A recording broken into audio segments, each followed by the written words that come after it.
Hello, Narnach here. Welcome back to Grim Dawn. We are playing with the Ashes of Malmouth expansion as a summoner Necromancer. And we are standing here on top of Crown Hill, surrounded by...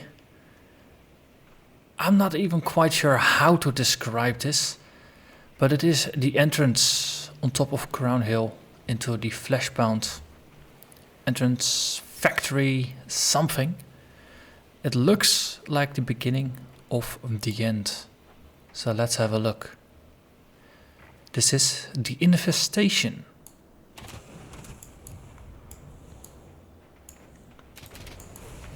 At Ethereal imps. It is very possible that this will be the last episode in this series. That we will go for the final confrontation with the end boss of the Ashes of Malmouth. At least for the story part. In no good Grim Dawn sense, there's a good chance that there are extra challenges that will await us once we would have made it to ultimate difficulty. But for this series, I'm only gonna play this through on veteran mode. I'm not gonna go into elite. Instead, I'll do a recap of how I thought the series went after this, which will also function as a bit of a build guide of sorts after the fact, at least up until this point. And after that, I'm gonna do a couple of variation build videos. I did promise you a Drain Essence build and a Reaper video, so I'm definitely going to deliver upon those promises. And after that it is gonna be Inquisitor o'clock, because I did play a lot of the Necromancer, but I have yet to start my first Inquisitor. The reason for that is very simple. There was so much to do with the Necromancer that I just wanted to play more Necromancer. And I've always really enjoyed Necromancers and summoners in general.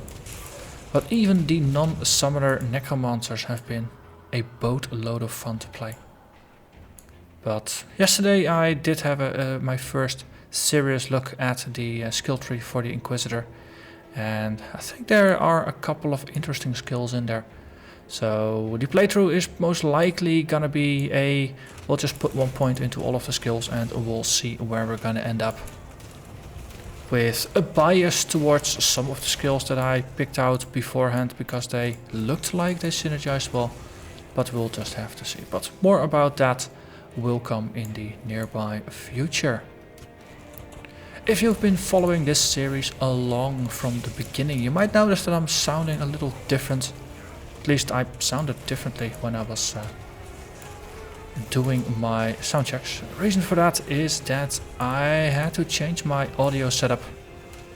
The USB cable for my microphone that broke, or that at least got botched, which forced me to do a voiceover for one of the previous episodes after the fact because the recording had been clipping. Well, looks like I couldn't really make it work anymore. So I used that as a reason / excuse to change my audio setup. Still using the same microphone, but I'm now connecting rather than directly via a USB to my system. Actually got a external audio interface between my microphone and my computer. And so far that seems to work pretty well. The sound coming into the system is a lot better pre-amplified, which is kind of nice since it came in weak and I really had to drive up the gain quite a bit in my post-processing in order to actually get some sound out. So with a bit of luck there's less post-processing required now for the audio, and there should be less background hisses and things like that. But it might take a little while to get used to it again. So for now, I'm simply just walking through these ruined remains of the city, and every once in a while you do notice that there are just living things just all over the place. Coming out of the walls, being part of the walls, and just generally being creepy. And no, when a necromancer calls something creepy, you know it is pretty creepy.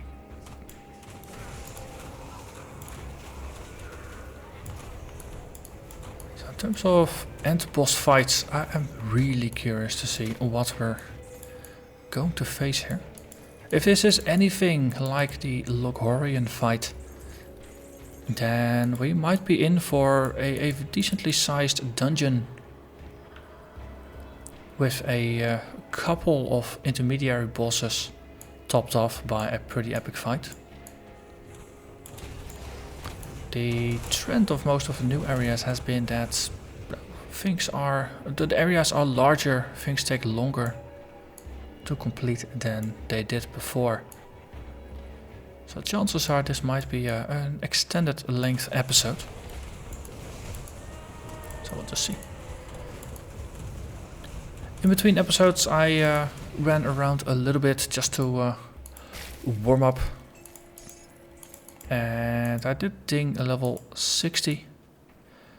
Though we haven't really changed all that much about the build.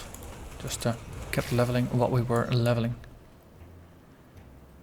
We'll just have to hope that it was enough. But still, we're level 60 by simply completing the story once. I think before in the old content, usually now you end between 40 and 50, just taking the widest range, mostly around the early 40s. Like 43, 44. That's a decent level to finish the main part of the campaign. Something lit up, but I'm not quite sure what. There, corpse. If now, with an extended everything gets covered playthrough, hitting level 60, maybe even 61 in veteran mode, that is pretty decent. Means you can actually advance your character quite far without even having to go to a higher difficulty and having to repeat the story all over again.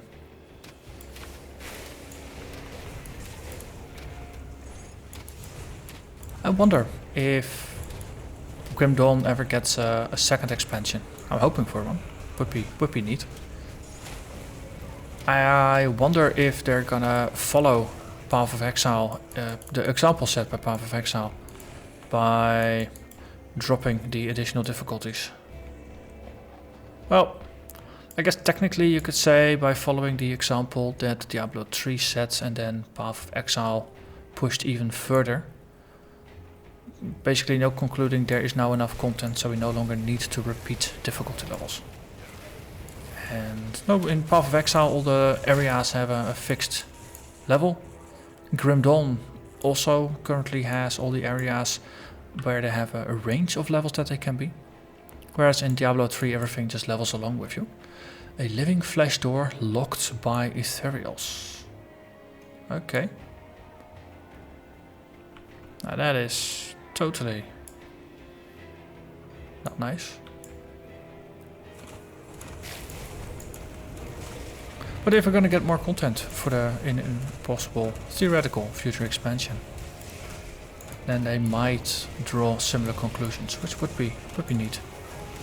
I think I would enjoy that. Just having one single playthrough, and then maybe having a second difficulty for repeating things all over again. Hello there. But right now, well, if you're level 60 out of 100 by the time you finish the story once, then they could very well cut it down to only 2 playthroughs. And then by adding more content, maybe cut out another one. Okay, there's a living factory here, but there's a little bit of content that we have yet to do, so I'm going to backtrack a little bit. It bugs me that there is a door there that is closed. I wonder if there's something that we can go back to after defeating the boss, or if there is going to be something between here and there. Or in this level, somewhere off to the side that we can do. We can interact with in order to open up that door.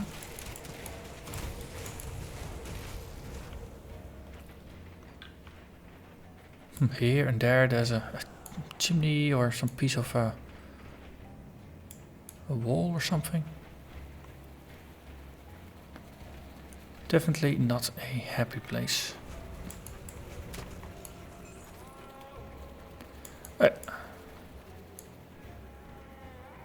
It looks like at least we've covered all the areas above ground, so that suggests to me we do have to head deeper underground. And we'll just have to see just how deep this creepy rabbit hole goes. Panic portal is there. Let's have a look. The Fleshworks. Wonderful. Nothing says hello like a pool of blood.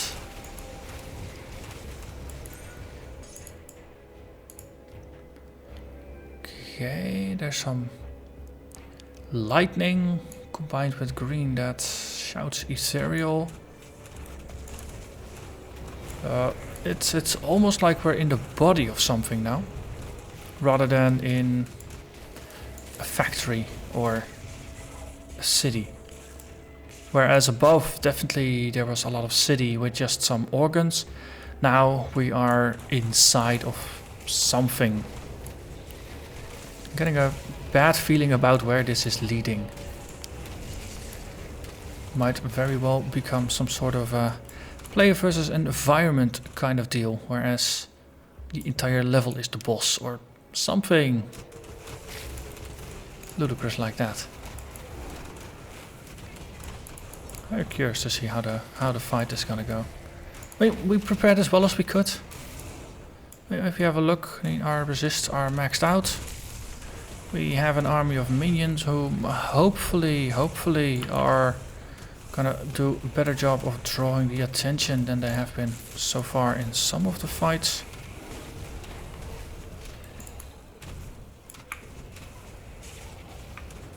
And I can't do that yet. I definitely need to make sure I keep resummoning my minions.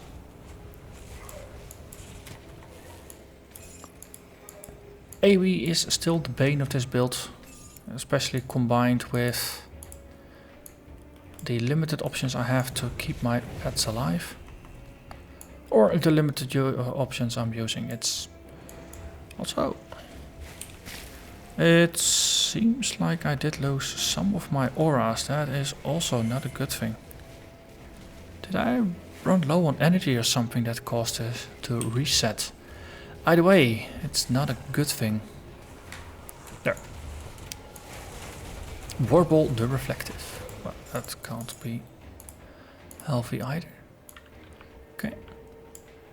I'm assuming heading to the top is gonna take us to the exit, so let's just try to do as much backtracking before as later. Oh, hello there. Halvalar the Bone Monger. You sound like you are tied in with the quest upstairs.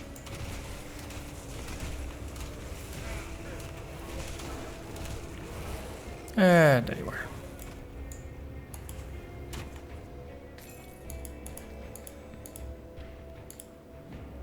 Okay.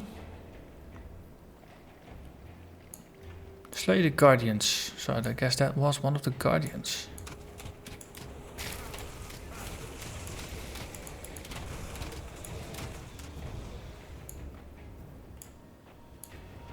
Feels like I'm more or less constantly resummoning skeletons.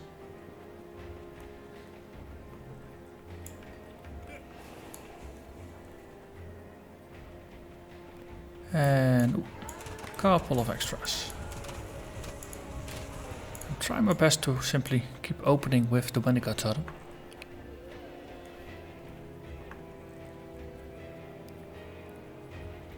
But it's not always enough.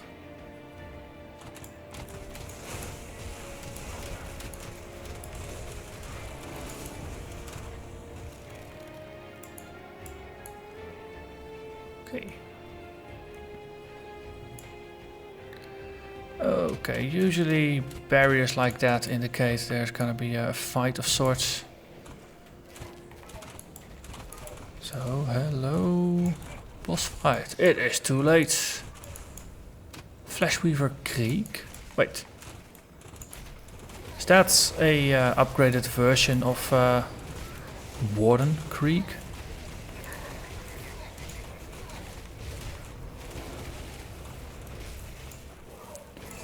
It's you again. Yes, that was actually that guy. Okay. Interesting twist. I hadn't expected him to be back. I guess that's why they did it. He's like the Spanish Inquisition. You never expect him.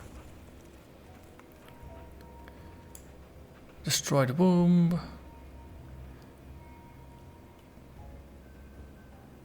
The only way to stop this horrific machine and end the woman's suffering is to burn it to the ground.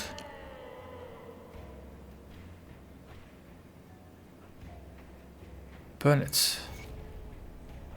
Okay, got some reputation. The womb is ablaze. Okay, so we got another note. So let's do a little... Oh, we got two even. We got a new consensus as well. So let's do a little light reading. Our recent setbacks in Homestead and beyond shall not be taken lightly.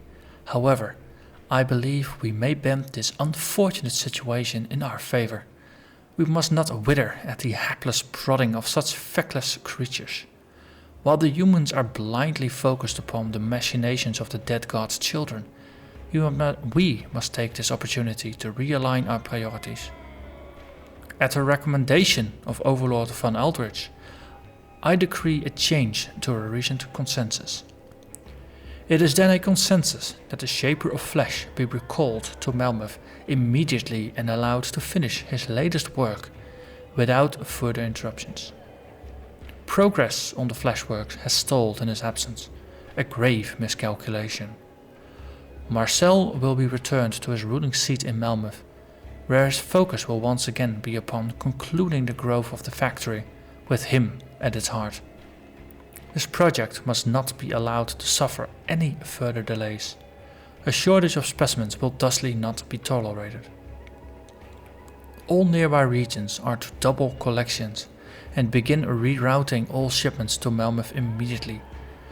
Eject Oren Vostra, 4th of the Circle of 5. Okay, so they're dropping names here for what is possibly to come. Birthing success. I am pleased to report that our recent experimentations upon human female specimens have been exceptionally successful. It appears the hosts are far more receptive of our impregnation methods than previously thought.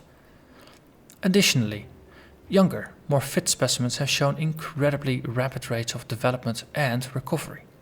Their bodies are more durable and longer lasting, allowing us to increase the rate and frequency of impregnation with astonishing results. These specimens have proven capable of hosting 2 or more incipient ovules per womb. We have reduced the required gestation period by half, and thus the longevity of the younger hosts. We believe we may be able to further accelerate the process. I have full confidence that we can make further improvements, so long as we maintain a steady supply of specimens. However, with the population rapidly dwindling in Malmouth, it may be time to draw upon our reserves of living subjects from Ethereal and beyond. Okay. Very much unsettling.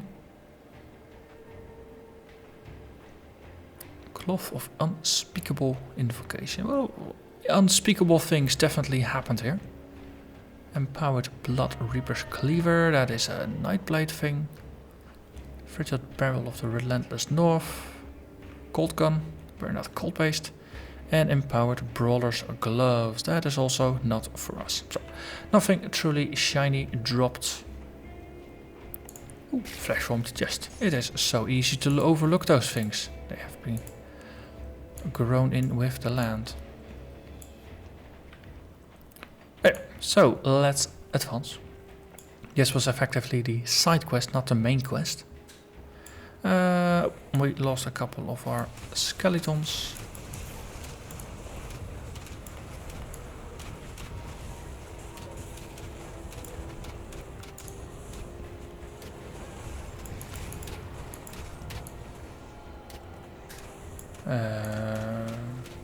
We're being attacked or attacking on multiple fronts. Might not be the best thing. Okay, Sanctum of Flesh entrance. So let's backtrack a little bit just to cover that little corridor over here.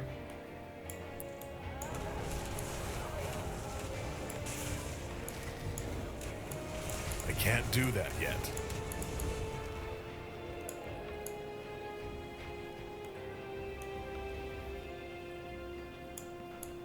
Well, having played multiple variations of the Necromancer, no, Summoner, not Summoner, I definitely gain appreciation for most of the skills on the Necromancer that I've played so far. And I also find myself cursing that we have so little skill points, because there's just so many nice skills to bring on the build. And no, it's easy to just pick any number of skills. It seems difficult to get it focused, especially on a build like this that wants to do so many things. You have to restrain yourself and not pick up too many different things. And well, restraining myself in that regard has always been difficult. There's just too many nice shinies. But I hope that the selection has been good enough so far. The heart locked. We managed to defeat the Warden. I hope whatever else we'll face here in this episode, that it will be enough. If our progress so far is an indication, then we do have a lot of firepower in this build.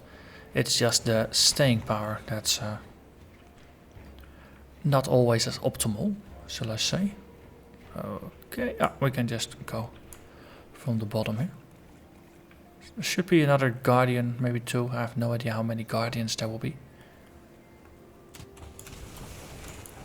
Okay, I see a star on the map. That implies a guardian. For example, Reap Spirit is one of those skills that we only have a single point in. But it is such a nice skill to use, especially once you put a lot of points into it. But Reap Spirit is one of those things that you should go either all in on it or not really bother too much with it. If you put 17 out of 16 points into it, you actually get a second spirit. You do need to overcap it by 1 point, but most builds will eventually end up getting at least one bonus to all skills or a bonus to some specific skills. Okay. Haggerons, who are you? What are you? What a bizarre sight. A free human? Here? Then perhaps we can come to an understanding. You must know that I no longer carry favor with the Ethereal Masters. For my actions against the Master of Flesh, I've been imprisoned here until my final judgment. Spare me my fate, and I shall continue to fight for the survival of the humans. I promise you this. So why are you imprisoned? As I lived within this host, I learned more of your passions, your joys and sorrows. I learned what it was to be human, and I found it fascinating. Others insisted that I quell what you call emotion, but they offered a euphoria that I had never experienced before. This led me to question the methods of my ethereal brethren. While I had the fortune to possess a human of noble and uplifting spirit, it is clear that many of our kind have possessed less virtuous humans, and I see a corruption spreading among many who have led this campaign to conquer your physical realm. Unaccustomed to moderating human emotion and sensations, the vices and flaws inherent in some of your kind have become amplified and driven my brethren beyond ruthless efficiency to depravity and deliberate cruelty.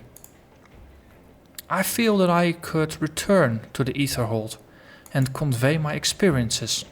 Higher powers might intervene and cease this invasion. However, the Master of Flesh and other leaders of the invasion do not want the greater Ethereals to know what is happening here and will never let me return. Although, even if I could return, I do not know if any intervention would come in time to help you. Time and thought seem to pass much more slowly in the Etherhold. Okay, so why can't you simply leave? I've been bound here by the Master of Flesh. The crystal barrier between us keeps me trapped. Open it and I shall be free to escape this place. But know that your mercy will not be forgotten. Well, of course, I'm the hero of the story. I help everybody who is imprisoned, even Ethereals. Yes, I know. Most of the time in this game, if someone is imprisoned and they're evil, it's with a good reason. But let's see. A Ethereal with a conscience? That's just too good to pass up. Let him go. And he's gone. And then let me have a look. No loot to reward me for this choice even. Don't make me regret this, Hagarant. Okay, also in the process it seems like we have slain the Guardians. So the door lies open, it seems. Oh. Ethereal Rift. And the heart. If this is anything like the fight with the Logorian, then this will simply take us out. And this is truly going to be the final fight. So let's do this. I will never be more ready than this. Let's enter the heart.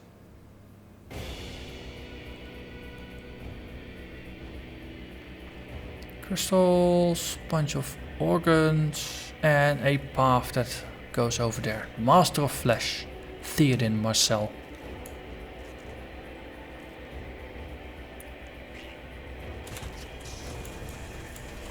Okay.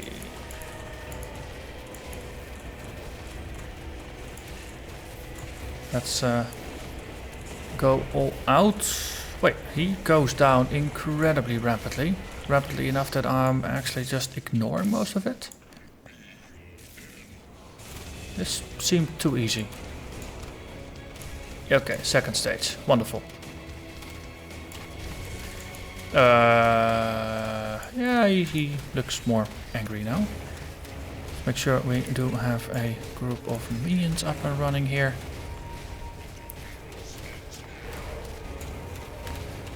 And let's try to keep the Wendigo totem up. It is the means of my survival. Okay, third stage. He seems to be getting more angelic, almost.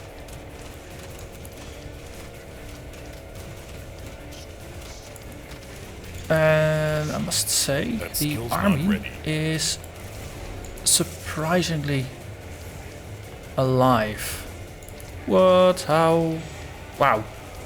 He's flooding the place with just ethereal stuff, but because of the Wendigo totem, I'm doing pretty well. Okay, maybe I should just get out, Wendigo totem down.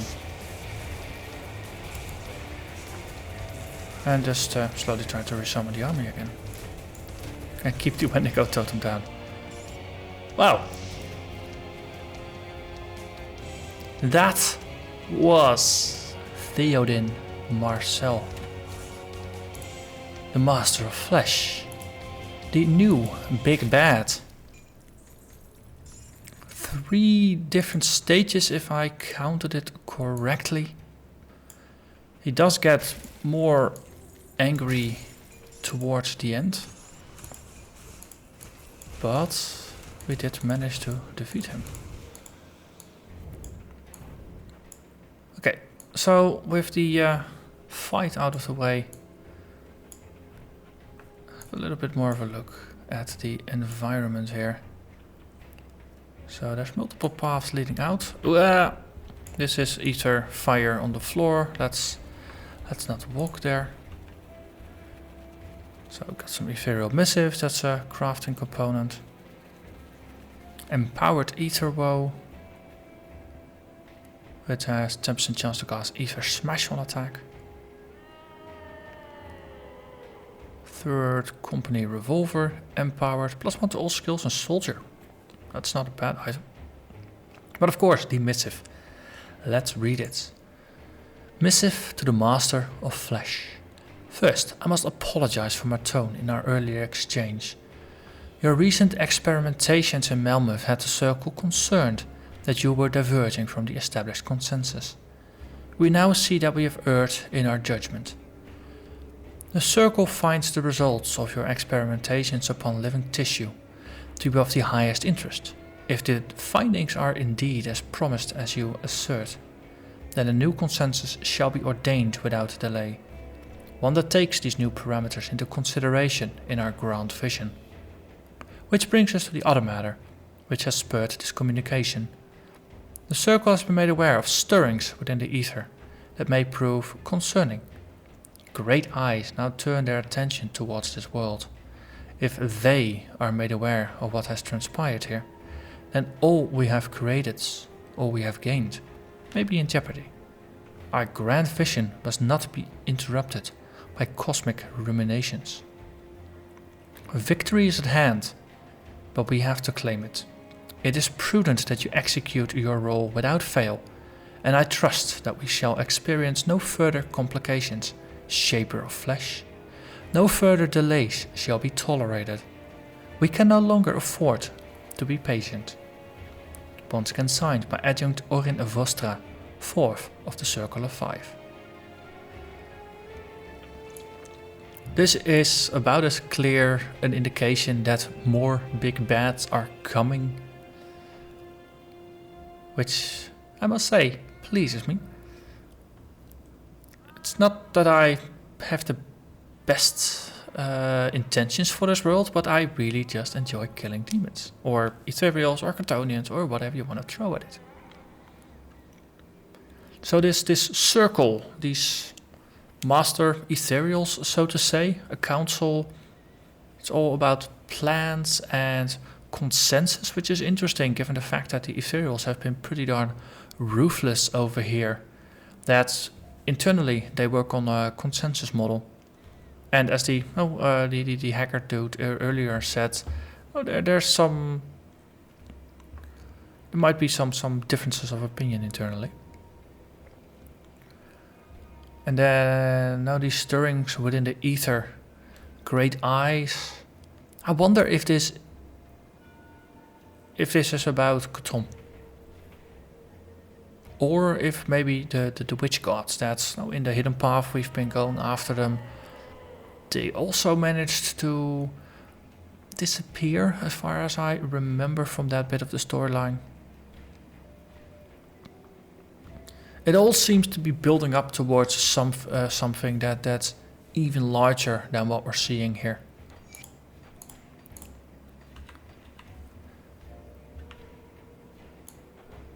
Let's see. Okay, so this path is also covered in ether fire. I think I got some ether clusters. 8 seconds of high damage absorption. So let's see, because this seemed to be a dead end. See how far this one goes. That's not very happy. Okay, ether cluster definitely a nice thing for moving through, but this seems a dead end. That is a dead end. This is just for background. At least that's what it looks like at first glance. So let's clear this from the bar. And go back and have a chat with folks in town. See if they're celebrating or if there is more going on. Oh, the Ether Rift, of course, is just going up and down. Ooh. Yeah, this is just outside of the fight. I do remember there was a door that was closed to us, not far from the entrance. Let's see if we go down there, if we actually discover... That was the door? Might have been the door. Yeah. Very curious. Let's see, we nearly have all of our minions, so let's summon the final 3. And then have a look. And after that have a chat with the folks in town. But that door was closed. So it usually, if a door is closed, it is with a reason. And clearing the big bad might be enough of a reason to open that door to us. Maybe as a reward for the observant player. Maybe as something even more interesting. Only one way to find out, that is to go there. Let's drop a portal. I can't open Living that. flash door. Okay.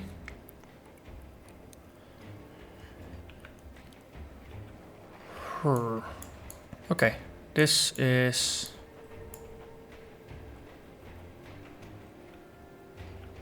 not what I had expected. Hey, let's go to town. Let's see if we can find something. There are mysteries here still. At least we have to go back to the resistance hideout. So let's handle the side quest here first and then the main. You're back! Does this mean you found my mother? My daughters? I dare not hope that you bring good news. Well, I found the women and children, alright. Where are they? What happened to them? Are they okay? Yeah. Comfort lie? Or the honest, brutal truth? Let's go with the truth. The Ethereals are using them. What? What do you mean? You mean they're alive and those things are using them? Yes, to birth their foul creations. Oh God. Gods have mercy on us. What are we to do? How can we fight an enemy that uses our own bodies against us? I can't go on knowing they're out there, suffering. It's more than I can bear. Okay. Well, I've destroyed the factory. So the captives no longer suffer. Thank the gods for you. You've done so much for us, but I fear this is not over. You're probably right. If only you knew the things I've read. All the things I've read. Inquisitor Krieg, how are you today? Tell me, what happened in the Fleshworks? Oh, the Master of Flesh is no more. So it is finished then. With the demise of this fiend, a major pedestal in the Ethereal hierarchy crumbles. Their forces here will become rudderless. Their collective will be scattered. Malmouth is a great victory for mankind. It will become a symbol of our resilience, that we are not done fighting for our right to exist.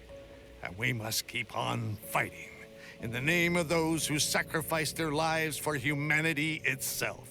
We will never submit. So, what's our next move, Chief? Can't afford to underestimate our enemies. There is a real possibility that the Ethereals will retaliate in some way for this loss. We must be prepared. The first step will be to exterminate the remaining Ethereal presence and secure Malmouth against a possible attack. Between Fort Icon and Malmouth, we now have major fortifications on both fronts, with access to the coastline and shipbuilding facilities. But every victory costs us lives. While the Ethereals are nigh limitless, every move we make must be carefully planned. Yep. No, the longer we wait, the more lives are lost. Corinia? Well, if it isn't my favorite human, what can I do for you? Anything needs doing? You could help out the others at the hideout, or take a look at the... No. Okay. So it seems that once again we are left here. One more little thing. There is the flesh-wrapped enclave entrance to the east here. Let's walk over there and have a look to see if it is open now, because that was locked by the Ethereals just as well as it was on the inside. Or at least something was locked on the inside.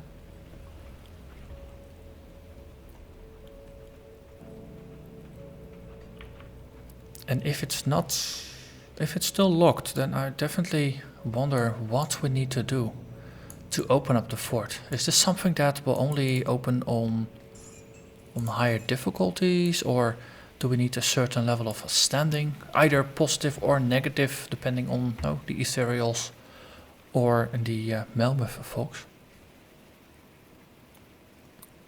Or would there be a way that I'm overlooking that maybe we could actually side with the Ethereal Vanguard or something against the folks of the Malmouth Resistance?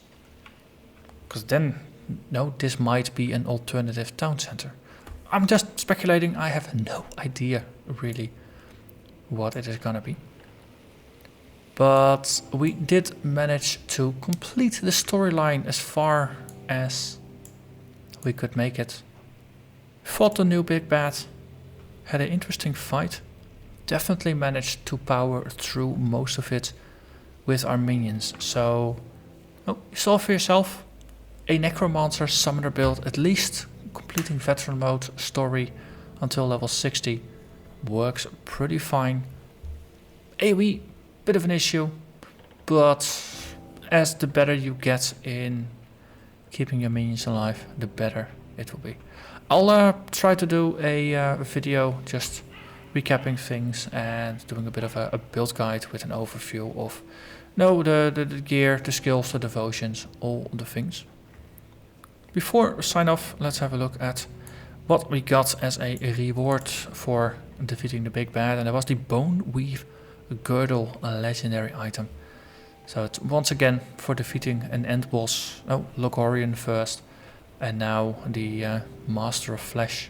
You get a legendary. Bone Weave Girdle gives us a bunch of vitality and bleeding damage, some life leech, offensive and defensive ability, and a bonus to Devouring Blades and Sigil of Consumption.